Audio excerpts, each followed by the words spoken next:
Hello, good evening and welcome to Joy News at 8. I am Kemini Nyamani Aman. Of this hour, I'll be sharing it with Matilda Nyakwa Dennis. Now, to come over the next hour, controversy over final resting place of late President Mills laid to rest finally as President Mahama cautions against pettiness, but public still unhappy with decision. Also ahead, Mills's body to be displayed at the banquet hall August 8, while some still call for immediate autopsy. Now, mother of BOG's exit and top man weighs into public discourse about her son. She is excited but has some concerns, and we will be sharing those with you. And in business, MTN ropes in 10 banks to drive its mobile money service. Now, to come in this bulletin, some Chinese have incurred wrath of Ghanaians for doubling in illegal mining, but a new twist now is the arrest of security personnel for duping some Chinese miners. Well, and yet still in sports, Ghana's sole amateur boxing medal hopeful Duke Micah and long jumper Ignatius Geza in action tonight at the London Olympic Games. Now, also to come in sports, former GFA chair peeved at Ghana's poor showing at the London 2012. And in entertainment news, we get up close and personal with Tzafenat Panah. Stay tuned for the details in a moment. In our first story for tonight, the schedule for the final funeral rites of the late President John Evans Atta Mills has officially been announced. The organizing committee for the funeral at a press conference today outlined activities lined up for the funeral. The committee, which was inaugurated last Monday, comprises members of the security agencies and members of the NDC, chaired by Kofi Totobi-Kwache. Over the past few days, the delegation has been in consultation with the family of the late president, Parliament, Council of State, the judiciary and religious bodies in coming out with a final program for the funeral celebration. Chairman of the organizing committee, Kofi Totobi-Kwache, at a press conference this afternoon outlined activities for the three-day celebration. The casket bearing the mortal remains of our late president will be conveyed to the State House and laid in state in the afternoon of Wednesday. As custom demands, the family will be there to receive the body and go through the various customary procedures, and afterwards. He announced that the book of condolence at the State House would be closed by 6 p.m. today, but made available at the Accra International Conference Center to make way for preparing the banquet hall, where the late president will be laid in state. Commissioner of Police John Kudalo, a member of the committee, told journalists some roads will be temporarily closed during the period for the purposes of transport control and management. The following roads will be closed and some diverted to allow for free movement of motorcades and convoys to ensure orderliness at the burial service and funeral venues. 1. The 28th February road shall be closed to motorists. Vehicular traffic emanating from Laboni, Osu, and La, and heading towards the central business district will turn right at the Castle traffic light onto the local street to link up with the Oxford Street towards Dankwa Circle. Giant screens would also be mounted at vantage points to allow people to watch the events live and to control the crowd at the Independence Square. Now, following the final decision to bury President Mills at a designated place between Castle Drive and the Marine Drive, our news team went on a search mission of the exact location. The body of late President John Evans Atta Mills has been tossed from one location to the other in the minds of people. From the Flagstaff House to the Kwame Nkrumah Mausoleum to his hometown Ekumfi Etiam, and now a specially designated place between the Castle Drive and the Marine Drive. This particular location can be called the Street of Mathaidom. On February 28, 1948, a march and protest by ex-servicemen was broken up by police, leaving several members of the group dead. Among the dead were Sergeant Ajete, Corporal Latipo, and Private Odate Lamptey.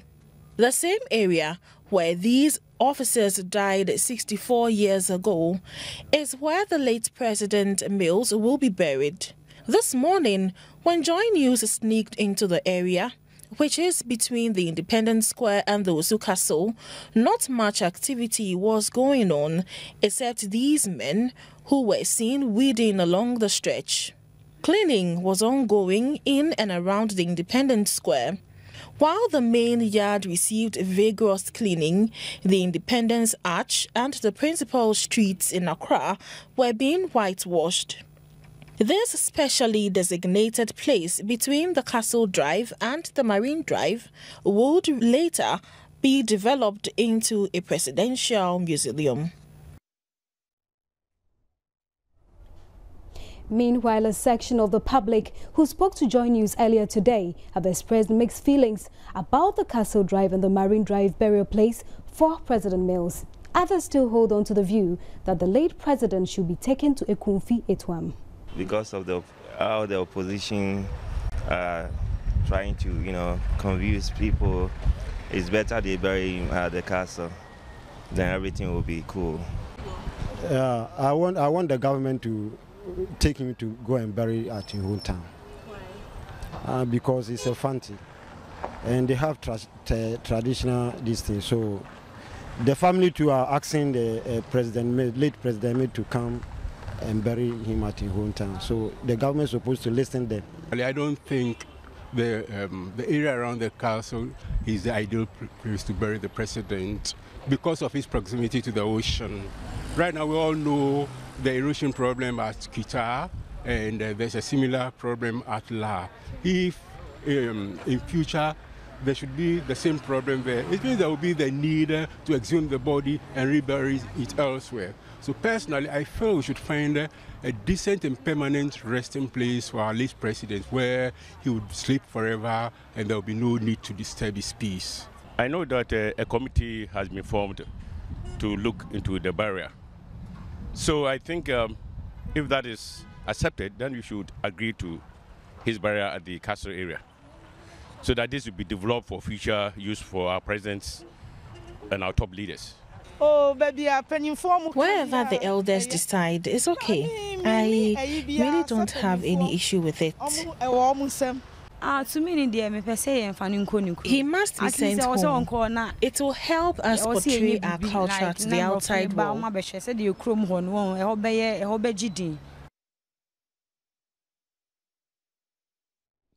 Well, now away from that, as the debate on whether vice presidential nominee AmissahArthurs will add anything to the NDC ticket rages, his mother, Afi AmissahArthurs, says with God, her son can deliver good results for the country.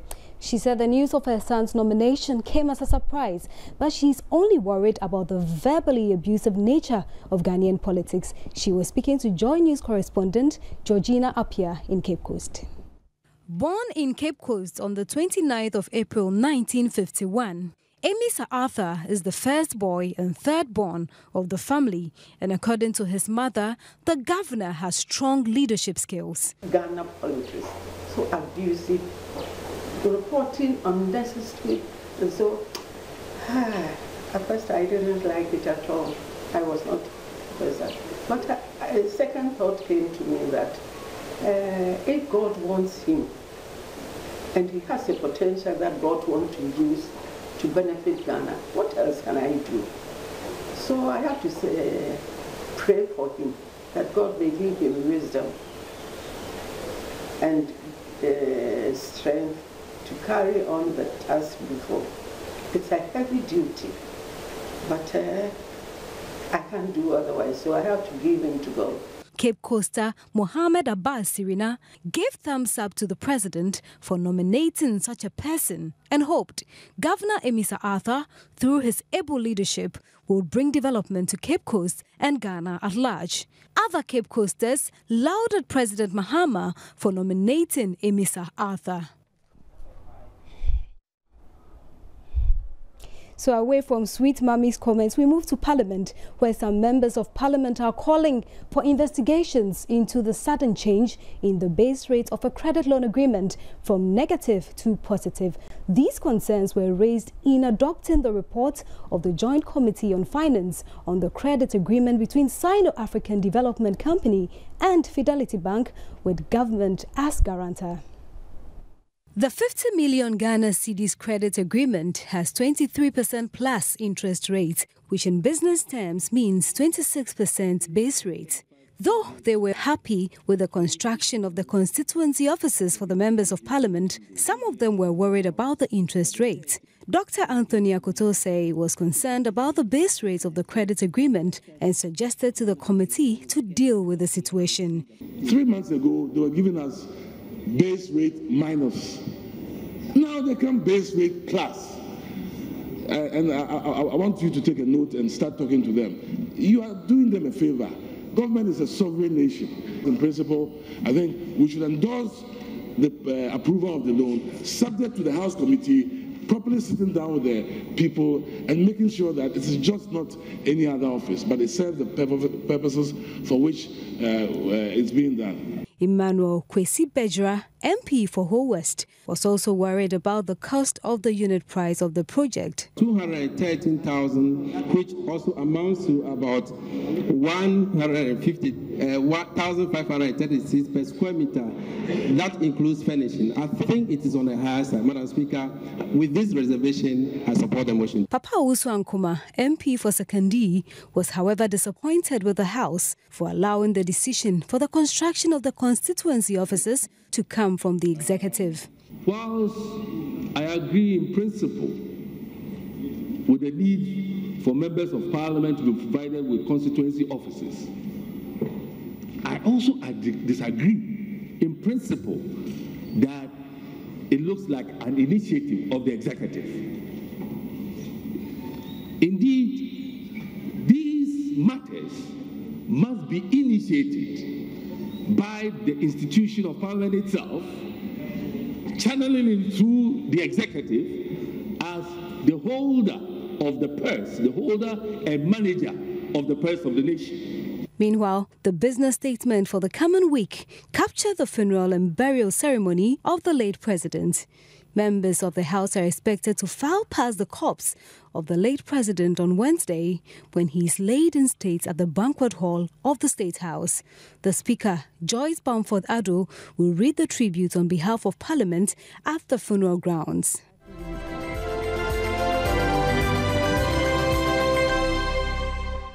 If you just joined us, this is Joy News at 8. Welcome to the business segment. Well, you may also be wondering what the official funeral cloth for President Mills will be. The funeral committee has announced that Asumdwe Namidi Jameman and Sasa will be the two official funeral cloths. Asumdwe Namidi Jameman, which means my peace I leave with the nation, and Sasa, meaning it is finished. Even long before this announcement, Ghanaians have already started buying the Sasa cloth, which is already on the market, perhaps because of the hoax surrounding the late president's death. Before his passing, there were rumors on several occasions that the late president has passed on. The NDC supporters therefore adopted the slogan Sasa, an indication that his death is what some people wished for, and it has happened. The late president died on the 24th of July, and by the 26th of July, there was a shortage of the cloth Sasa on the market. Now the two clothes have been made official for the burial of the late president. Our news team visited the Makola market in Accra to find out if the clothes are available in town. We gathered that the Asumdwe Namidi Jameman cloth arrived this afternoon, but surprisingly, no shop has stock. We were told that people trooped in to buy as soon as they learned the cloth is in town.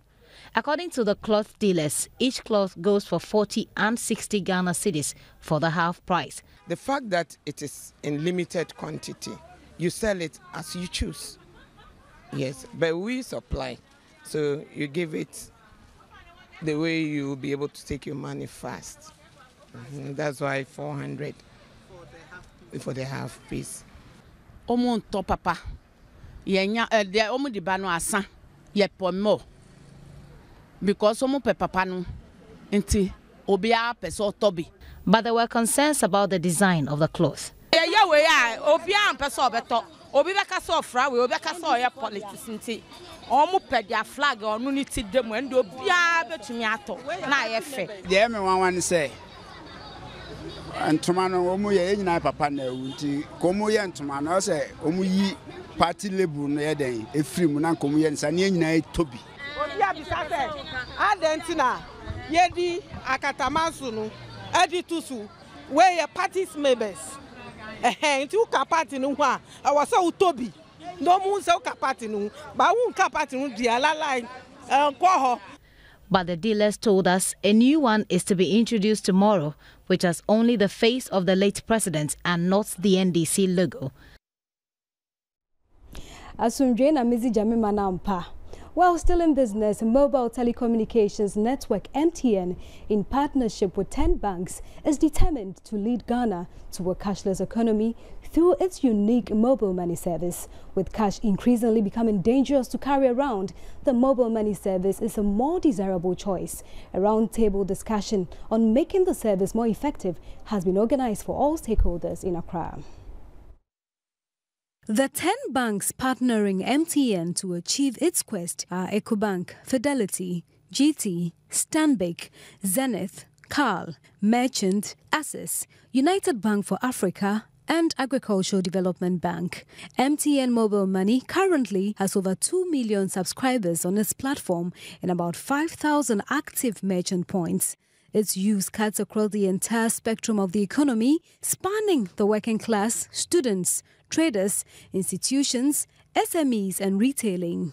With its contribution to making Ghana a cashless economy, mobile money makes it possible for millions of Ghanaians to conveniently perform everyday money transfer and other transactions from their phones regardless of their location. Sales and distribution manager of MTN, Ebenezer Asante, said mobile money services have transformed the way people handle their finances, allowing them transfer money, make purchases and pay bills with a few keystrokes on their mobile phones. You can have digital access to salaries and loans, and you can make tuition payments, paying school fees just from the comfort of your home and office.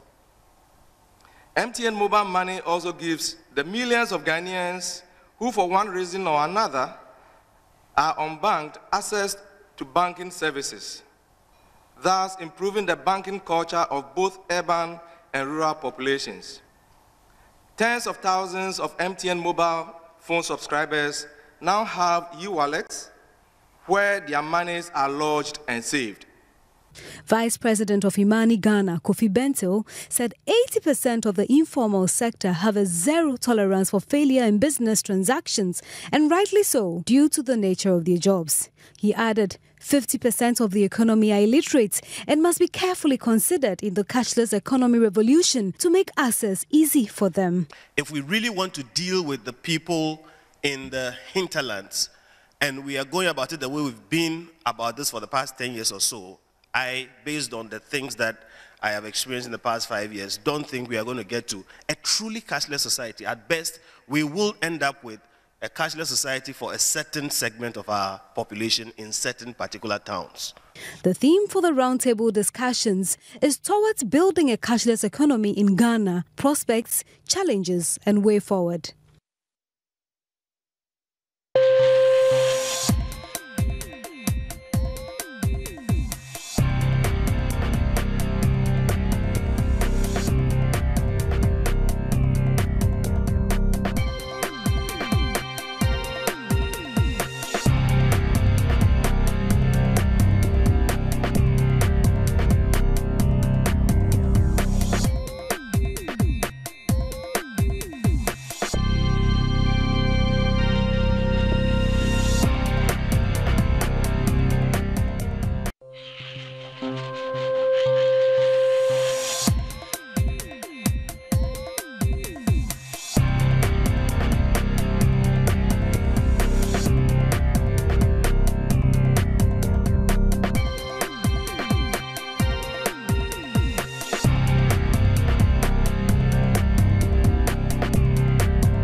ever imagined yourself called Tzafenat Panah?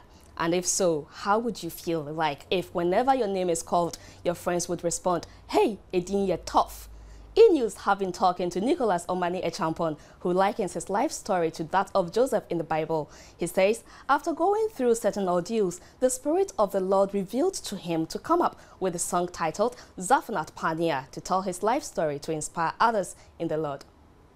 The gentleman who came out with Tabitha Kum, and the whole nation was taken by storm with that song. People wondered what Tabitha Kum stood for until Nicholas explained on a media platform that Tabitha, also called Dorcas, had died, but Jesus brought her back to life by shouting Tabitha Kum, which means Tabitha arise, and can be found in Acts chapter 9 verses 36 to 42.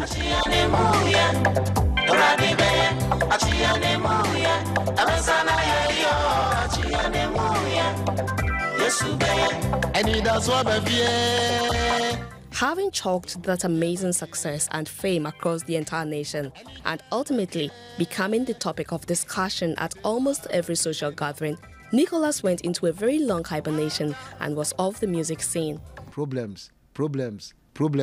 Ekoya could do level bia. Tabitha was an amount of baby. My year because say because I can't say no does, but already home mobile. And on one side me about back because baby I could do you say and you radia unipabia. No one could have brought me back to limelight, but it is always possible, you know, with God. I dare say no, and with me as I know I said that. Or per se me cut down ma munyina ma bamubu. Ampanso obi abamubu ye me call obi akora omfie me. Me namfofo nyina akọ. Afi aka hwan. Etu mani ya Yesu nko a. Na o se wo mesa do aba back mani pa hu se me na me power. Ana se wo de me ba no. O de me ba no. Ana o se udin Tabitha no kra ye ma din. A few weeks ago, Nicholas suddenly made a big bang on our television screens with his song Tzafenat Panah. And very characteristic of him, his song was once again gargantuanly confusing. Tzafenat Panah, hey, edin yehu. Tzafenat Panah, just where? Edin be ni. Tzafenat Panah, ha. Edin ye heavy. Tzafenat Panah, edin ye tough. Se mi mwana magai efiase nana metie. When we looked up to the meaning of Tzafenat Panah, we discovered it is an Egyptian name. The meaning of this Egyptian name remains unclear, and perhaps the certainty of its meaning has eluded scholars since the time of the Septuagint and rabbinic tradition. But thanks to Nicholas Omani Echampon, Tzafenat Panah has become a household name in Ghana with or without a meaning. Said they change Joseph din, I will hold any and Mguasi din, you change din. Osha, I didn't a track record. Joseph Papazo, near friend Jacob, on so on so. He didn't Jacob, no, when you above Fontaine Tambia, Yankopon said, Udino, we changing amount. No man said your best friend Israel. So was an identity. Neba Joseph, any man, Tzafenat Panah. And I also Neba Tabitha Kum was there be Udini and Badini Bagu when you want to see. Timepesame Dimidino Torso. Tzafenat Panah. It didn't hear tough. And or dear mammy, as he said, almost there. I think for almost normal fees, Maria Yabano, Omuhumia, Omura to grow. And I knew answer. That is Tzafenat Panah. Hey, Edini tough. Well, moving on to some other stories, the epic story of how a free young lady in the Gold Coast became a slave is being retold at the National Theatre. The critically acclaimed stage play, A Slave Story, hit the National Theatre last Wednesday, and it is closing tonight as the final play is staged. E-News caught up with the playwright Yahweh Siama for a brief chat on the play. I know deep down in my heart that Adama is my everything. See the joy. First produced in 2005, A Slave Story is a musical drama which retraces the slave trade era when millions of Africans were sold into slavery. Stories about the slave era are often unpleasant, whipping up the emotions of Africans and indeed Africans in the diaspora, and often propelling some to demand repatriation for the abuse their ancestors endured. But Yao Esiama says his slave story is one which celebrates the triumph of a former slave, Araba, and her descendants. The key to betterment really hides within us, and we cannot be a victim of history. We have to learn to be a triumph despite history. The play is a musical, and the man responsible for the music in the production, Steve Daniels, explains its relevance to the story. It's not like other theatrical performances. I mean, it has a great uniqueness about it. My feeling is that it's told through prose and poetry and music and movement, and there is a lot of, for me, a powerful feeling about it all. Some theatre lovers who came to see the play shared their assessment of the play. It was a very nice story though. The storyline was great. It was good, so I liked the story. The program was really very well done. Congratulations to the cast and the crew and everyone who was a part of it. The story was a very, very insightful story, tying the African-American culture to the African culture was a plus. A slave story which started running at Ghana National Theatre from August 1st is rounding up tonight after the last show. It is the first time the play, which has sold out several times in the UK, has made a trip outside the English borders. It's been so wonderful spending the time on E-News with you. Before we go to make way for sports, superstar singer Beyonce is reportedly ready to craft a documentary-length feature about her on and off stage world. The Los Angeles 30-year-old singer has recently been taking a project about her life and chart-topping career to different studios, revealing about 20 minutes of the film's footage.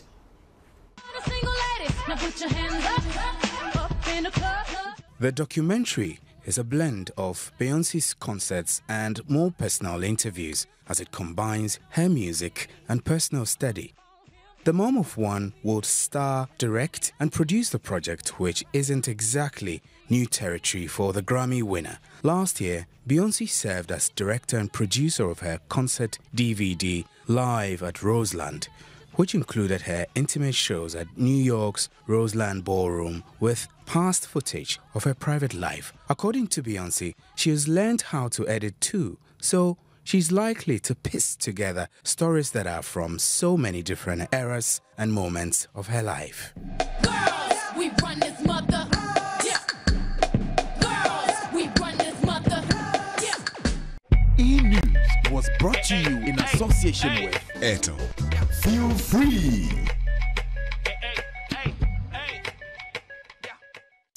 Get smart, get into the zone, and enjoy up to 99% off calls and SMS with Airtel Smart Zone. Just dial *311# to enjoy. Get into the Airtel Smart Zone.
Matilda Nyakwa Dennis. I've been here with my colleague Kimini Nyamani Amano. We are back at 11 with more. Do make a time with us.